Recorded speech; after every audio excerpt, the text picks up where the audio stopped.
Hey guys, this is David, and today we're going to find out why an electric dryer is taking forever to dry. We'll be checking airflow, temperature, and the sensor dry system to see if there are any issues that need to be fixed. Before we get started, hit those like and subscribe buttons if you want to join our do-it-yourself repair community and get notified each time we post a new video guide.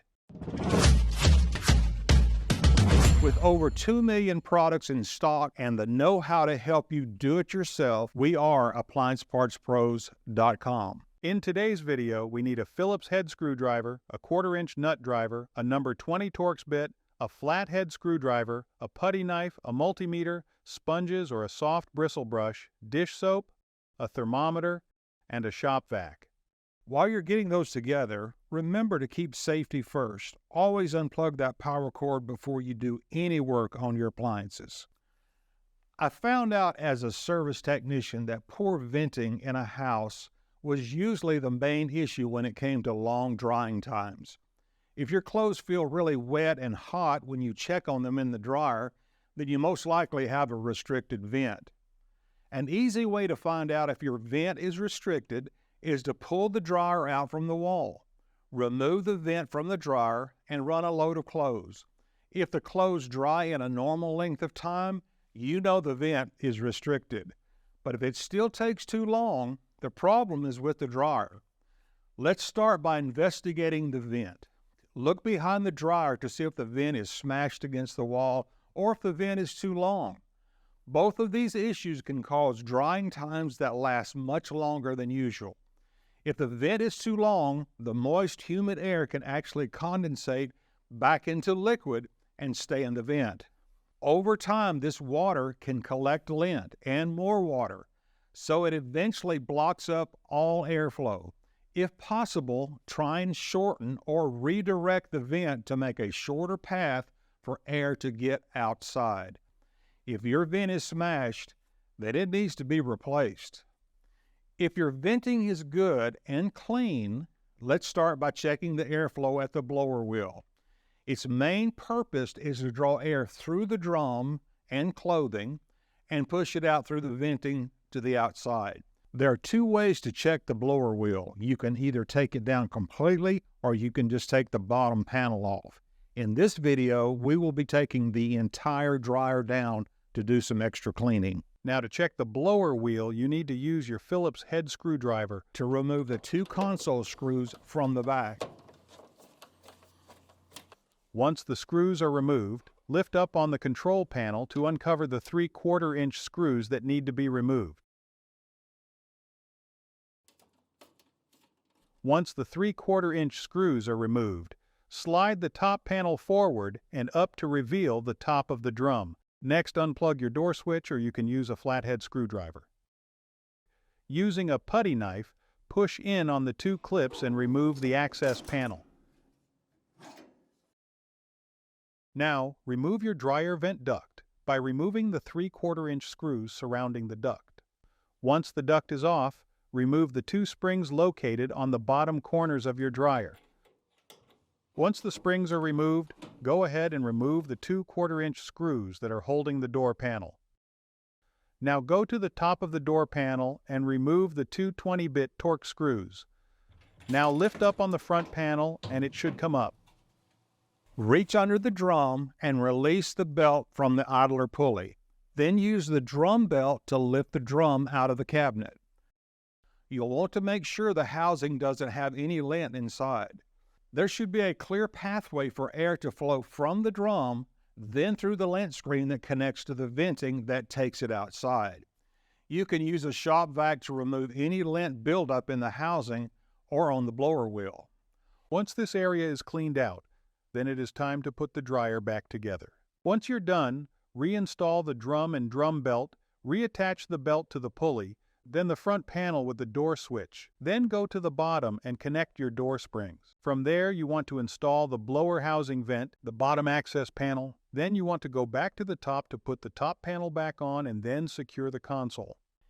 If you use dryer sheets, the material in them will come off and coat the screen, which restricts airflow. You can take the lint screen to a sink and run some water on the screen. It should not hold any water. You can also place the lint screen over a bucket if you do not have a sink nearby. If needed, use a soft bristle brush or a sponge and warm soapy water to clear any debris. If there are any holes or tears in the screen, it will need to be replaced.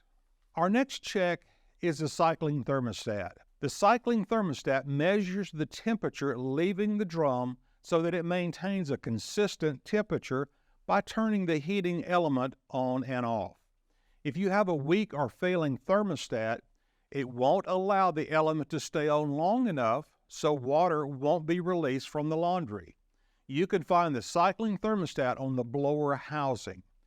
An empty dryer running with no clothes in it should read between 125 to 160 degrees Fahrenheit at the exhaust. To check the thermostat, take the laundry out of the dryer and pull the dryer out far enough to get behind it so you can access the vent port. Now you can remove the vent and turn the dryer on to a timed heat setting. With a thermometer, measure the temperature coming out of the dryer. It should read somewhere between 125 to 160 degrees Fahrenheit. If it's in this range, then it's good. But if it doesn't, you'll need to replace it. The sensor dry or automatic setting on your dryer rarely fails, but seems to get the most attention from customers when using this cycle. The system consists of two sensor bars, a small control board located in the console, and a yellow and red wire that connects from the board to one of the sensor bars. In the automatic setting, wet clothes will rub across the two sensor bars, which completes a circuit and tells the control board the status of the clothes. As the clothes dry and the moisture is removed, the circuit opens, the timer advances, and then shuts off. To troubleshoot this system, you'll need to check the yellow and red wire for continuity. Use a Phillips head screwdriver to remove the two screws that hold the console in place. Then push the console forward and lift it up. Use a multimeter and set it for continuity, which has a symbol that looks like the sideways Wi-Fi symbol. In order to check the sensor dry system, we will need to start by getting a wet towel and placing it across the two sensor bars inside the dryer front bulkhead. Next, remove the small control board and with your multimeter set to continuity, check the yellow-red wire with one probe. Touch anywhere on a bare, unpainted metal area on the cabinet or a known ground with the other probe. You should have continuity. If you don't get continuity here, you'll need to check the connection at the bottom of the door to see if there's a break in the circuit. If the circuit is good, check the venting, heating circuit, and the lint screen. If all of these areas look good, replace the control board. The two sensor bars do not have to be replaced unless they are damaged, since they're just two pieces of metal. You can use some alcohol and a cloth to clean them if needed. And don't forget to plug your dryer back in.